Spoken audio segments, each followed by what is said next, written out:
Assalamualaikum warahmatullahi wabarakatuh. Waalaikumsalam.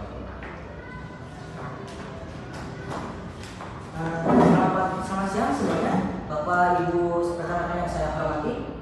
Puji dan syukur kita panjatkan kehadiran Tuhan yang Maha Esa, karena atas rahmat-Nya dan karunia-Nya kita dapat berkumpul lagi bersama dengan dalam acara talk show tentang isu kesalahan registrasi VIP dengan bertemakan seni melayani tanpa membeda-bedakan. Bersama saya Purnama Subuti Febrian dan rekan saya Dimana Zidan, dan di sini kami telah mengundang narasumber yang tepat dan hebat untuk menyelesaikan dan memberi solusi kita, yaitu Bapak Arsya Sainal Baihaqi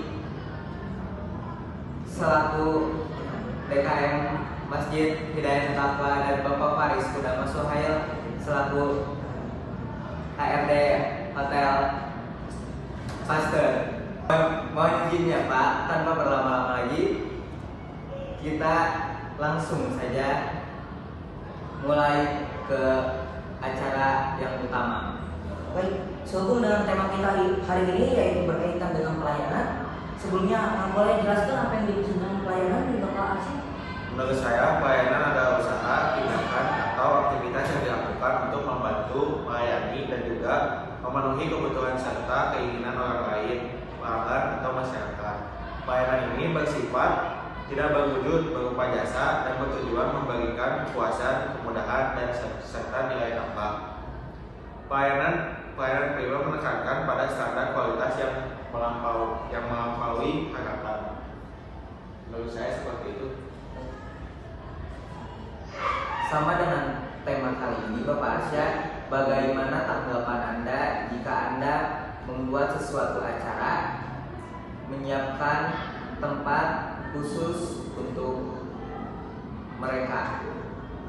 Dan Bapak Arsya, Bapak Faris, tapi bagaimana pendapatnya? Tapi jika kursi yang Anda siapkan tersebut ternyata terbatas atau kurang, dan VIP kamu tersebut datang di saat yang bersamaan, bagaimana cara Anda menyelesaikan? Siapa yang Anda persilahkan duduk terlebih dahulu? Apakah meninggikan senioritas atau siapa yang datang lebih dahulu? Tolong bisa dijelaskan Bapak. Menghadapi masalah kekurangan kursi untuk tamu VIP memerlukan kombinasi dan sikap yang tenang, inisiatif cepat, dan kemampuan komunikasi interpersonal yang baik agar masalah teknis tidak berubah menjadi krisis reputasi. Dalam dunia hospitality, prinsip utama adalah fairness dan respect. Jika tidak ada protokol khusus yang mengatur, maka yang datang lebih dulu sebaiknya dilayani lebih duluan. Namun kuncinya bukan hanya memilih siapa yang duduk, tetapi bagaimana kita memastikan tamu yang belum mendapatkan kursi tetap merasa terhormat. Jadi keputusan harus disertai komunikasi yang sopan dan santun,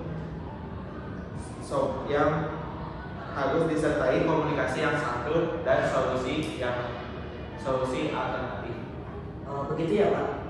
Oh ya Pak, sebelumnya Bapak pernah bekerja di hotel kan ya, Bapak Haris? Ya. Dan Bapak pasti pernah mendengar istilah service recovery, dan istilah tersebut kebetulan berhubungan dengan tema kita hari ini. Menurut Bapak, bagaimana kalimat ajaib yang Anda atau tim Anda gunakan agar tamu yang tidak mendapat kursi terutama tersebut merasa sangat dihormati dan tidak merasa terabaikan? Mohon penjelasan Pak. Baik, akan saya jelaskan. Contohnya seperti, mohon maaf atas ketidaknyamanannya Bapak, ini merupakan kekeliruan dari pihak kami. Kami sangat menghargai kehadiran Bapak dan kami sedang menyiapkan tempat terbaik sebagai alternatif sambil memastikan kebutuhan Bapak tetap terpenuhi. Kalimat ini mengandung 3 unsur penting: permintaan maaf, pengakuan kesalahan, dan solusi. Dengan begitu, tamu merasa dihargai, bukan disalahkan. Baik, terima kasih Bapak Faris atas penjelasannya yang sungguh yang membuat kita lebih luas lagi ke wawasannya.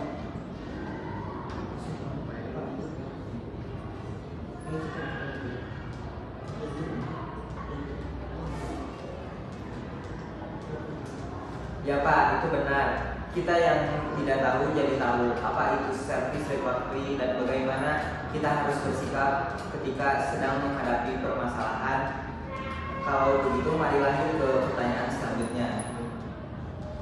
Masih berkaitan dengan masalah tadi, kalau tadi itu bagaimana kita bersikap, tapi sekarang bagaimana cara kita tim TSA tetap terlihat tenang atau cool di depan tamu padahal di belakangnya sedang kebakaran atau sedang chaos.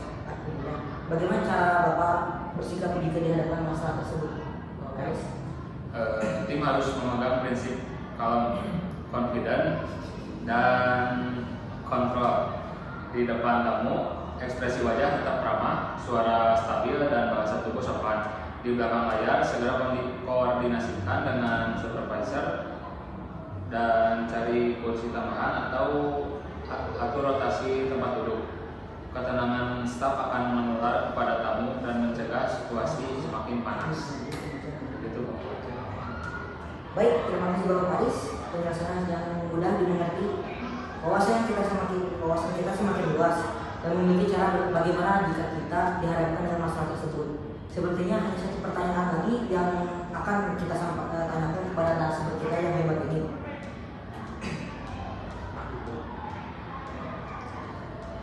Dan pertanyaan terakhir yaitu, maaf ya Pak, jika pertanyaan agak melenceng dari tema, tapi ini masih ada kaitannya, yaitu pembelajaran apa yang terpenting bagi seorang siswa perhotelan saat menyadari bahwa pelayanan orang penting di masjid ternyata jauh lebih menantang daripada melayani tamu di ruang hotel. Silakan Pak. Menurut saya, pelajaran adalah kerendahan hati dan keikhlasan. Di masjid, pelayanan bukan hanya soal standar profesional, tetapi juga nilai ibadah. Kita belajar bahwa semua tamu, siapapun statusnya, harus dilayani dengan niat tulus, adil, dan penuh rahmat.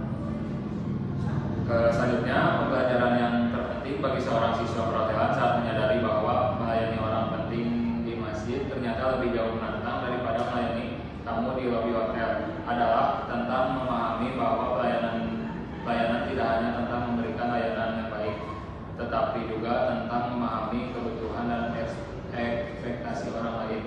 Dalam situasi ini, siswa perhotelan dapat belajar tentang 1. Kesabaran dan empati, 2. Fleksibilitas dan adaptasi, 3. Komunikasi efektif, 4.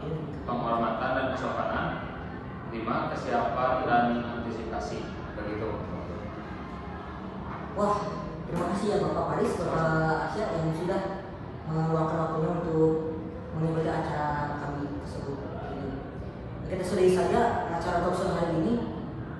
Diskusi yang hari ini kita belajar bahwa ini inti dari service recovery itu bukan sekedar memperbaiki kesalahan, tapi menjaga martabat tamu. Melayani tanpa membeda-bedakan berarti mengedepankan empati, komunikasi yang baik, serta solusi yang cepat dan adil.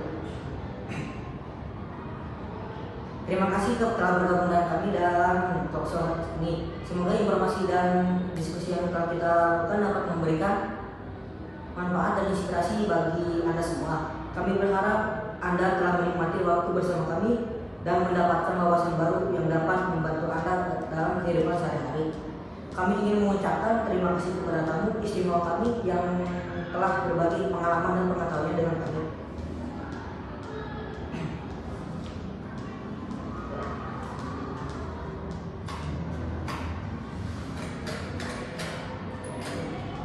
Kami juga ingin mengucapkan terima kasih kepada Anda semuanya yang telah menonton dan berpartisipasi di diskusi ini. Dan jangan lupa untuk terus mengikuti kami di media sosial dan website untuk mendapatkan update terbaru tentang topik-topik menarik lainnya. Kami akan terus berusaha untuk memberikan konten yang menarik dan bermanfaat bagi Anda. Sampai jumpa lagi dan semoga hari Anda menyenangkan. Sekian dari kami. Wassalamualaikum warahmatullahi wabarakatuh.